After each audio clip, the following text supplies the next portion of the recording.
Hola, buenas tardes. A 12 en punto, buenas tardes ya. Esto está bien para mí, ¿no? Porque Ana María y yo somos de la misma quintilla, ¿no? Más joven ella, pero lo tengo muy encima, ¿no? ¿Está bien? Uy, retumba, ¿no? ¿No retumba? Un poquito. ¿Está bien? Bueno, echaré un poquito para atrás. Vale, pues hoy tengo una vez más el enorme privilegio y la enorme responsabilidad de hablaros de la Biblia, ¿vale? Y siempre que estoy aquí, seguimos unos pasos. Ya los que llevan un tiempo escuchándome, pues lo saben. Yo tengo un lema que dice repasar para no olvidar. Eso los maestros en el cole lo recomiendan bastante. Pues nosotros también tenemos que recordar las cosas de Dios y para eso tenemos que repasar. Y lo primero que digo yo siempre, porque es verdad, es que esto no es un cuento, ni es un cómic, ni es una peli. Esto es palabra de Dios. Y aunque yo se lo haya, digamos, adaptado un poco a los niños, es la palabra de Dios. No cambio nada, no quito nada y no pongo nada, ¿vale? Con lo cual, al ser palabra de Dios, no cambian. Es lo mismo en la antigüedad, ahora y por los siglos. Porque como Dios, su palabra es eterna y no cambia, no varía. Y además, una cosa muy importante, bueno, para los niños, para los jóvenes, lo digo así porque hay muchos jóvenes que no lo tienen muy claro todavía, para los mayores y para los ancianos, para toda nuestra vida. Es importante la palabra de Dios. Como he dicho, la palabra de Dios no cambia, pero cuando nosotros leemos la Biblia, vemos unas cosas raras, decimos, uy, qué raro esto. ¿Y por qué? Porque la palabra de Dios no cambia, pero las costumbres cambian un montón, cambian un montón. Y las costumbres sobre todo cambian, ¿por qué? ¿Os acordáis? Por el año y el sitio. Muy bien. O sea, no son las mismas costumbres en unos países que en otros, incluso en unas regiones que otras, y además, sobre todo, cambia por el tiempo. Va pasando el tiempo y las costumbres son muy diferentes, ¿vale? Bueno, vamos a repasar 7 atributos de Dios. No todos los que tiene, porque entonces seguiríamos aquí mucho tiempo, sino los que yo considero los 7 más importantes, ¿vale? Lo primero es que Dios es amor y lo ha demostrado muriendo Jesús en nuestro lugar para que nosotros vayamos ¿a dónde? Al cielo. Muy bien. Lo segundo es que Dios es todopoderoso. A ver quién me dice ¿qué quiere decir todopoderoso? Sí. Que pueda hacer lo que quiere. Eso es soberano. Esto primero es que puede hacer cualquier cosa.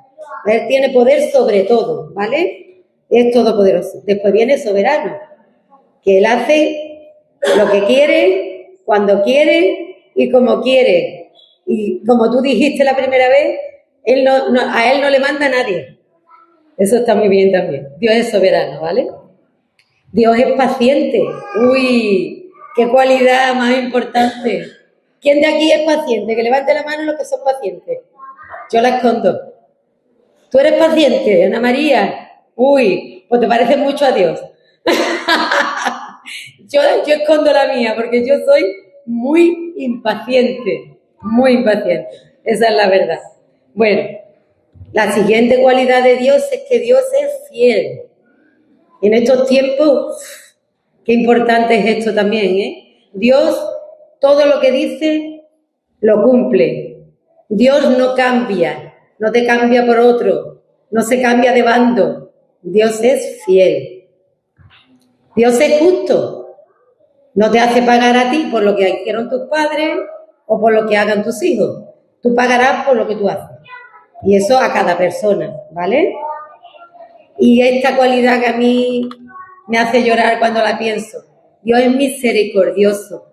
Esta palabra que está compuesta de dos palabras, de que Él ve que nosotros somos poquita cosa, de nuestra miseria, y pone su corazón para ayudarnos, ¿eh? Dios es misericordioso. Bueno, hasta aquí los atributos de Dios. Hoy vamos a hablar de Elías, ¿vale? Elías es un personaje que aparece, ahora lo vamos a ver, en Primera de Reyes, así un poco de sopetón, pero se escribe mucho sobre él. Hay varios capítulos que hablan de él. Lo que pasa es que nosotros vamos a tocar nada más que una parte de eso, porque si no, me echarían de aquí seguro. Vosotros ya os habría ido y yo seguiría hablando de Elías.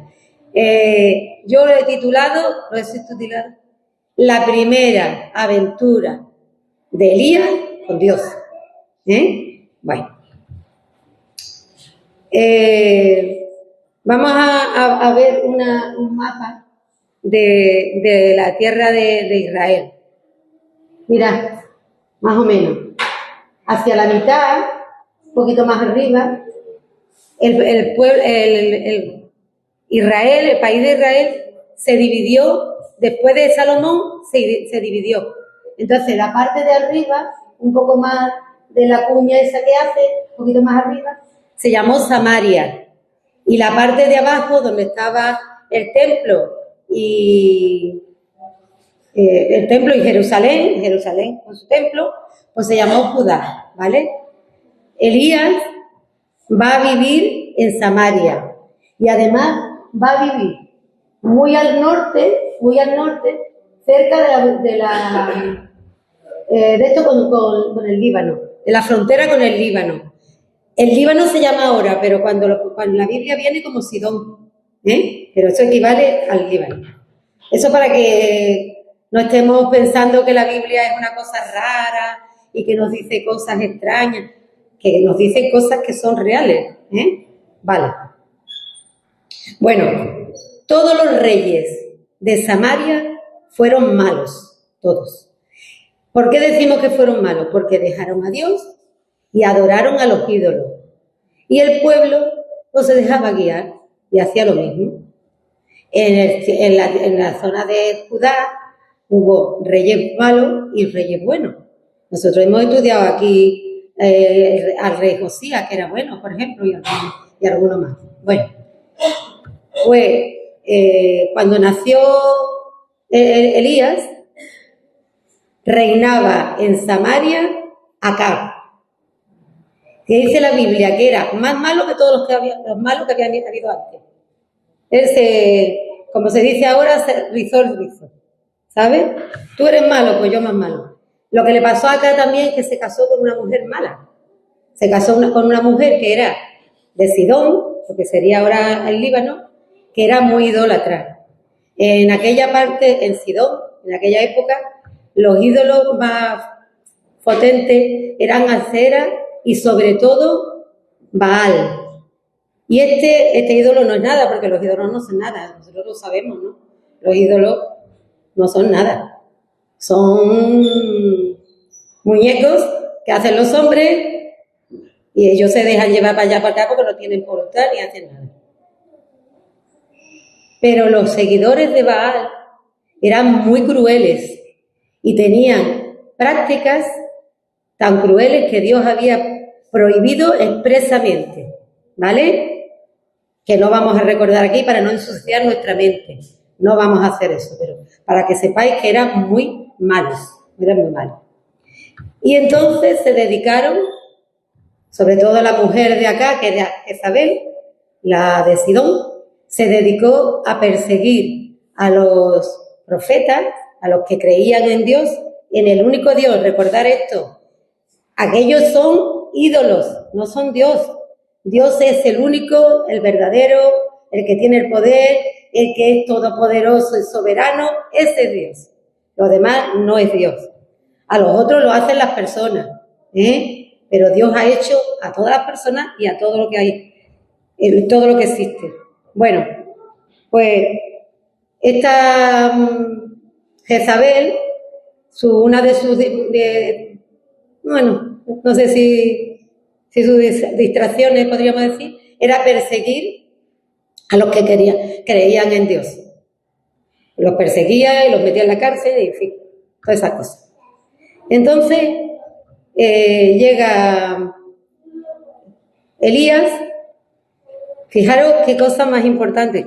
¿Os acordáis que yo siempre digo que para la antigüedad en la antigüedad era muy importante el nombre? El significado del nombre. La gente no le ponía el nombre como me lo pusieron a mí. A mí me dicen Pepi, pero yo me llamo Josefa, que feo, ¿verdad? A mí me parece muy feo. ¿Y por qué me pusieron Josefa a mí? Porque mis abuelos se llamaban José. Ya está, vea. Si yo hubiera podido, en aquel momento hubiera protestado cuando me pusieron el nombre, pero no, todavía no podía protestar. Entonces, en la antigüedad tenían un significado. Fijaros qué cosa más bonita, Elías, fíjate qué bonito es tu nombre, fíjate qué bonito. Mi Dios es el Señor, eso significa Elías. Mi Dios es el Señor. Fijaros lo que significaba en aquellos momentos. Los padres no dice nada la Biblia de los padres, pero los padres tendrían que ser creyentes porque se arriesgan a que al hijo lo metan en, yo qué sé, que le hagan algo. Porque fíjate, Jezabel. Y cuando yo estaba preparando esto, me he acordado de una cosa que hemos hablado algunas veces los mayores, del sentido del humor que tiene Dios. Dios tiene sentido del humor. Hace las cosas que tú dices, Señor, esto tiene aquí un puntillo, diríamos ahora. Bueno, pues Dios elige a Elías, que vivía en una aldea que casi nadie sabía que existía porque era muy pequeña, de la zona de Galaad, del norte también, lindando también con el Líbano. Una zona montañosa. Y yo, pensando, dándole vuelta, digo, ahora os lo voy a comentar. Bueno, pues Elías va hasta, no sabemos el tiempo que llevaría andando, llega hasta allí y le dice al criado del rey que quiere hablar con él. Vamos a ver la diapositiva de Elías hablando, ¿ves? Hablar con él. Y con Jezabel, claro, porque Jezabel siempre estaba allí. Y fijaros que yo pensando, digo, esto no lo dice la Biblia, esto lo he pensado yo, digo, ¿cómo le dio posibilidades de que hablara? Porque no le puso nada, digo, pues igual estaban aburridos y dijeron, vamos a escuchar el catetillo ese. Eso ahora se nota menos, porque con el internet y esto hay menos catetos, entre comillas. Pero antes, pues la gente de la capital, sobre todo, se reían de la gente de los pueblos. Decían, catetos, son catetos, ¿sabes? Y digo la Jezabel, con lo mala que era y eso, diría, vamos a escuchar el catetillo este, a ver lo que nos va a decir. Otra cosa que os quiero contar. Los reyes de esta época son reyes absolutistas. ¿Eso qué quiere decir? Que estaba él nada más, él mandaba nada más, porque no tenía gobierno, no tenía parlamento y ni siquiera tenían jueces, sino que hacían de todo, lo que hacían de todo. Bueno, pues le dicen al criado que pase el tal Elías, a ver lo que nos cuenta. Y fijaros, se me ha caído, ¿no? ¿Qué fallo? ¿Cómo se dice? Los fallos del directo, ¿no? Los fallos del directo se llama esto. Bueno, mirad, es que quería que siguierais viendo la imagen mientras leía yo el versículo. Fijaros lo que le dice Elías a Acab y a Jezabel. Dice, vive Dios. Esto era una manera de saludar de la época, que más o menos viene a decir, Dios es mi testigo. Una cosa así. Vive Dios, el Dios de Israel, en cuya presencia estoy, que no habrá lluvia ni rocío en estos años hasta que yo lo diga. ¿Cómo se quedarían aquí los mozos? La boca abierta ahí. No se esperaban eso. Se esperaban que le dijera, pues mira, un vecino mío me ha quitado las ovejas, dile algo que me las devuelva o una cosa por el estilo. Pero esto, fijaros, y no habrá ni lluvia ni rocío en estos años. De los pequeños, los más pequeños, ¿quién sabe lo que es el rocío? ¿Quién sabe lo que es el rocío? ¿No hay nadie más pequeño que lo sepa? Bueno. Creo que es como la humedad que sale por la mañana. Claro, para los que no saben, para los que no están, no sé les ocurre lo que es, pero que todo el mundo lo sabe. Mira, cuando os llevan al colegio, sobre todo en invierno, y salís y en el coche, te metes en el coche y no ves nada, tienes todos los cristales empañados. Esa es la rociada de la noche. Y seguro que tu padre o tu madre te dice, menuda rociada ha caído esta noche. Bueno, pues Elías le dice, no habrá ni lluvia ni rocío, o sea, no habrá rociada tampoco. La humedad de la noche no habrá, será bastante seco los años. Y mientras Elías está contándole esto, más o menos, los otros se quedan así un poco impactados. Viene la voz de Dios y mirad lo que le dice. Primera de Reyes, 17, versículos del 2 al 4. Lo vamos a leer aquí.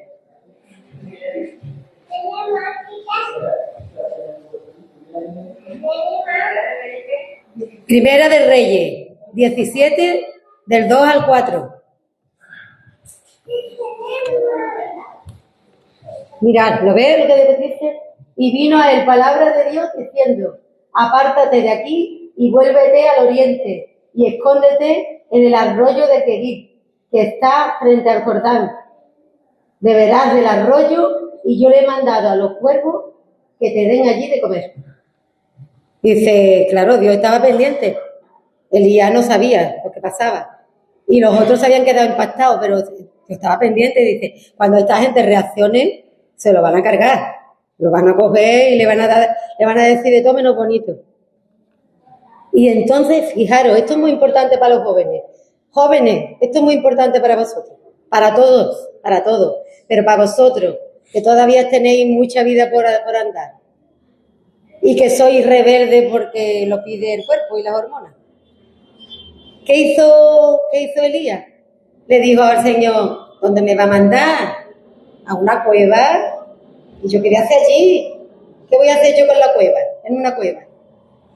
No la había mandado a una casa estupenda, guay, con una piscina para los días de calor. No. Lo mandó a una cueva y no había de nada, porque dice que los cuervos le iban a dar de comer. Allí no había de nada. Pero Elías fue obediente a Dios y cogió su camino y se fue y se metió y llegó a la cueva y se metió en la cueva. Y allí estuvo casi un año, en la que los cuervos le llevaban la comida y él iba después al arroyo y bebía. Casi un año estuvo allí, así. La Biblia no nos cuenta más nada. Estaría orando al Señor y el Señor. Yo es que me muevo mucho, ¿no? No, me noto rara yo. Bueno, pues nada, obedeció y lo hizo y ya está. Cuando llevaba como un año, Dios lo mandó un poco más al norte, al otro lado de la frontera, a la casa de una viuda. Pero este tema, aunque esté relacionado, no lo vamos a mirar hoy porque se alargaría mucho. Vamos a seguir con la línea principal, ¿vale? Entonces, allí, se secó, dice la Biblia que se secó el arroyo, y claro, ya Elías no podía ni beber. Y entonces le dijo, vete a Sarepta, allí a casa de una viuda que yo he hablado con ella. Y la viuda lo recibió y es una historia muy bonita que a lo mejor en algún momento la miramos. Entonces, allí con la viuda estuvo 2 años. 2 años. De tal manera que llevaba sin llover en Samaria 3 años. Sin llover y sin rocío. Estaba todo más seco. Estaba todo muy seco. Y la gente buscaban a Elías. ¿Para qué buscarían a Elías? ¿Para darle un besito? ¿Para qué buscaban a Elías? ¿Para darle todo lo que pudiera? Claro. Porque mira, la gente, las personas, hacen lo que hemos hecho nosotros siempre. Cuando tu madre te dice, o tu padre, no te subas ahí que te va a caer. Y tú te subes y te caes, ¿a quién le echa la culpa? Porque yo recuerdo de pequeña yo que le echaba la culpa a mi madre. me he caído porque tú me lo has dicho. ¿Sí o no? ¿Ha pasado eso alguna vez o no? Si tú no me lo hubieras dicho, no me hubiera caído. Bueno, pues la gente le echaba la culpa de que no lloviera, se la echaba a Elías.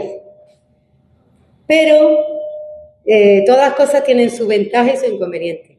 En esta época, hombre, él estuvo escondido en una cueva y después estuvo en casa de la viuda medio escondido también. Entonces, pero de todas maneras, la gente no conocía a Elías, porque Elías era un desconocido de las montañas. Entonces la gente, si lo hubiera visto, tampoco lo hubiera conocido. Bueno, fijaros lo que dice Primera de Reyes, capítulo 18, versículo 1. Lo vamos a leer también. Mirad. Pasados muchos días, vino palabra del Señor a Elías en el tercer año, 3 años, diciendo, ve, muéstrate acá y yo haré llover sobre la faz de la tierra. Entonces, bueno, tú sabes, Elías tendría su mejilla de cosas. Diría, si alguien me conoce y me reconoce y se arma aquí un tumulto, pero él volvió a obedecer a Dios. Obedeció a Dios y se fue camino del palacio para ver acá. Y se encontró al mayordomo y le dijo al mayordomo, dile acá que estoy aquí. Y dice, uy, qué miedo me da, a ver si después tú te vas a ir y me va a hacer algo a mí acá. Dice, no, dile que yo estoy aquí, que no me voy a mover. Entonces, fue el mayordomo y le dijo acá que había visto a Elías. Y mirad este diálogo, que es un diálogo muy curioso entre Elías y Acab. Primera de Reyes, capítulo 18, versículos 17 al 19.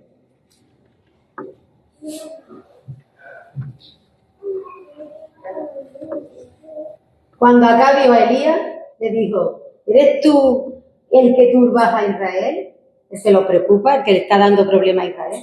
Y él respondió, yo no he turbado a Israel, sino tú y la casa de tu padre, dejando los mandamientos de Dios y siguiendo a los Baales. Envía pues ahora y congrégame a todo Israel en el monte Carmelo, y a los 450 profetas de Baal y a los 400 profetas de Asera que comen a tu mesa. Tenía 800, o sea, no había sitio para ningún profeta de Dios, pero tenía 850 los ídolos y les daba de comer, aunque en el país había hambre, porque con tantos años sin llover, tanto tiempo sin llover, había más bien hambre, pero bueno, ellos hacían eso, dice, convócamelo en el Monte Carmelo. Y se va al Monte Carmelo. Y le dice, primero Elías le dice al pueblo, ¿hasta cuándo vais a estar entre dos pensamientos? Si pensáis que Dios es Dios, seguidle a Él. Y si pensáis que son los ídolos, pues seguid a los ídolos. Dice la Biblia que el pueblo no respondió nada. No tenía nada que responder. Bueno, y después Elías planteó, una prueba. Le dijo a los profetas de los ídolos, le dijo, mirad, vamos a hacer una cosa. Vosotros hacer un altar y yo voy a hacer otro.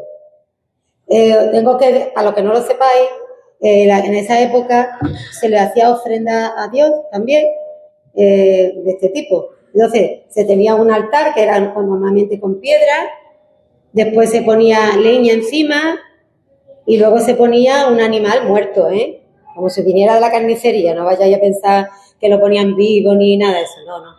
A trozos, y se le ponía fuego, se quemaba y era una ofrenda que se hacía. Pero Elías dice, ahora lo vamos a hacer de otra manera. Vamos a hacer de otra manera. Vamos a hacer el altar, nos vamos a preparar el sacrificio, pero no le vamos a poner fuego, le vamos a pedir cada uno a su Dios que baje fuego. Esto es fuerte, ¿eh? Esto es fuerte. Fijaros. Entonces dice que los profetas de Baal, dice, empezad vosotros que sois muchos. Empezad vosotros y después seguiré yo. Y entonces, pues los profetas empezaron a hacer, hicieron aquello en un momento, porque eran 850, enseguida tenía el altar, tenía todo, y no sé qué. Y empezaron a pedir fuego del cielo. Y dice que dice la Biblia, que estuvieron desde por la mañana hasta por la tarde pidiendo fuego del cielo. Pero no podía venir fuego del cielo porque sus dioses no eran dioses, eran ídolos, eran imágenes, eran algo que no tienen vida, no tienen fuerza, no tienen poder. Entonces dice, y hay una parte muy, muy curiosa que dice que al mediodía así, Elías se burlaba de ellos y le decía, seguid, gritad más fuerte, que a lo mejor está dormido, a lo mejor va a estar dormido, o a lo mejor está de camino y no se entera bien, gritad más fuerte. Y dice que está, y los profetas pues estaban, vamos a ver la imagen de los profetas, saltando, brincando, gritando, ¿ves? Y ahí está el sacrificio, tal cual. Ese dibujo no es muy bueno porque no se ponía, el animal está muerto, pero aunque estuviera vivo, o sea, aunque estuviera muerto no se ponía así, se ponía a trozos. Pero bueno, ahí está. Es la imagen que encontramos. Y estaban chillando, no sé qué, chilla más fuerte, decía Elías. Cuando llegó la tarde, pues seguía todo sin haber pasado nada. ¿Cómo iba a haber fuego del cielo si ellos no tenían poder? Y entonces dijo Elías, ahora me toca a mí. Y entonces dice que rehizo el altar de Dios, que lo habían destrozado, lo habían tirado por todos lados, y él puso bien las piedras, no sé qué, puso la leña, puso el animal a trozo, como siempre, y dijo, vamos a hacerlo un poquito más difícil. ¿Porque hay algo difícil para Dios? Nada, porque todo lo puede. Dijo, mira, coge agua y echársela por encima al sacrificio. Que se moje la leña. Habéis oído que algunas veces dice, no se puede hacer la fogata porque la leña está húmeda, ¿no? Bueno, pues Elías dijo, echarle agua encima, no importa. Y cuando ya estaba bien empapadito y todo lo demás, pues hizo una oración. Vamos a ver a Elías orando, ¿veis? Orando. Mirad, esta es la oración que hizo Elías. Respóndeme, Señor, respóndeme para que el pueblo reconozca que tú eres Dios. Esa fue la oración.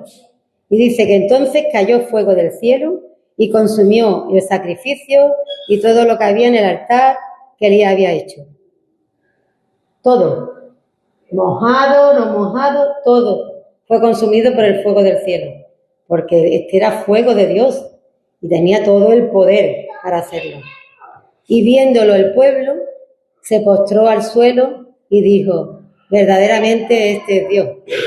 Bueno, así vamos algunas veces, ¿no? Vemos una cosa y vemos otra. Pues nada, cuando pasó esto, dijo Elías, coged a los falsos profetas y encerrarlos, que no se escape ni uno. Y se lo llevaron. Y él se quedó allí y le dice a su criado, dile a Acab que coma y beba, porque ya se oye la lluvia. No parece que nadie oyera nada, pero él sabía que Dios iba a cumplir. Y entonces se lo dijeron acá, y acá comió y bebió. Y después se fue a la cúspide, a la cima del Monte Carmelo, con su criado. Y le dijo, mira hacia el mar y dime lo que ves. Y hasta en 6 ocasiones el criado dijo, no veo nada. Dice, mira otra vez. Y en la 7ª ocasión dijo el criado, veo una nube del tamaño de una mano. Y dice, corre, corre, dile a Acab que se monte en el carro y se vaya corriendo para su casa porque para que la lluvia no le corte el camino. Fijaros, ¿eh? Y dice la Biblia que él, lleno del poder de Dios, corrió delante del carro y llegó él antes. Llegó él antes que el carro del rey. Cuando el rey llegó al palacio, le contó a Jezabel lo que había pasado. Y Jezabel le mandó un mensaje a Elías que decía, mañana a esta hora tú estarás como uno de mis profetas. Y fijaros, esto es muy importante para los jóvenes, para los niños y es muy importante para los mayores, porque esto nos muestra lo débiles que somos. Fijaros lo que había visto Elías, el poder de Dios actuando a través de él. Él no era poderoso, el poder estaba en Dios. Y ahora Jezabel le dice esto y le entra un miedo. ¡Ay, qué miedo le entra! Cuando nosotros dejamos de mirar a Dios, dejamos de escuchar a Dios, pues cualquier problema puede con nosotros, porque nosotros no somos fuertes, somos débiles, somos poquita cosa, pero en las manos del Señor podemos hacer cualquier cosa. Dice Jesús, separados de mí, nada podéis hacer. Entonces, nosotros tenemos que confiar en el Señor todo el tiempo. Y si nos da miedo algo, o estamos enfadados, a veces estamos enfadados también, y eso también nos afecta. Acudir a Dios, preguntarle a Dios, Señor, ¿qué quieres que yo haga? ¿Cómo lo hago? Señor, está conmigo, muéstrame tu poder. Tenemos que hacer esto, Bueno. Entonces Elías cogió al criado primero y después ya lo dejó largo y se fue y huyó. Pero fijaros que él huyó en dirección contraria hasta a las otras veces que había huido. Él huyó en dirección a Judá. En dirección a Judá. Y entonces, bueno, esto también es largo porque las cosas de Elías son un poco más largas, pero estuvo un tiempo y después caminando por el desierto y al final se metió en una cueva. No la cueva que Dios le dijo aquella vez, no. Una cueva que estaba en otro sitio, estaba en Judá, en dirección contraria. ¿Se enfadaría Dios con Elías? ¿Qué pensáis? ¿Se enfadaría? Tenía motivo para enfadarse. ¿No? ¿Por qué, Marta? ¿Porque Dios qué? No. Ah, porque Dios es bueno. Sí, porque Dios es misericordioso, ¿verdad? Sí. Podía haberse enfadado. Porque, hombre, tú has hecho todas estas cosas. Las has hecho gracias a mí y ahora, porque Jezabel te dice esto, ya tú te vas hasta del país. Hasta del país te vas. Pues efectivamente, Dios no se enfadó, sino que le preguntó, Elías, ¿qué haces aquí? Esto es lo que se llama una pregunta con segunda, porque Dios sabía lo que hacía allí. Elías, ¿qué haces aquí? Y Elías le contó muchas excusas, bueno, porque he tenido miedo, porque no sé qué, no sé cuánto, no sé cuánto. Y le dice Dios, salte a la puerta de la cueva. Vamos a verlo en la puerta de la cueva. Ahí, estaba en la cueva primero y después le dice Dios, salte a la puerta de la cueva. ¿Verdad? Que te voy a enseñar mi poder. Y Dios dice que pasó por delante de Elías como un terremoto, como un fuego, como un viento huracanado. Pero Elías estaba allí y decía, a mí me parece que esto no es Dios.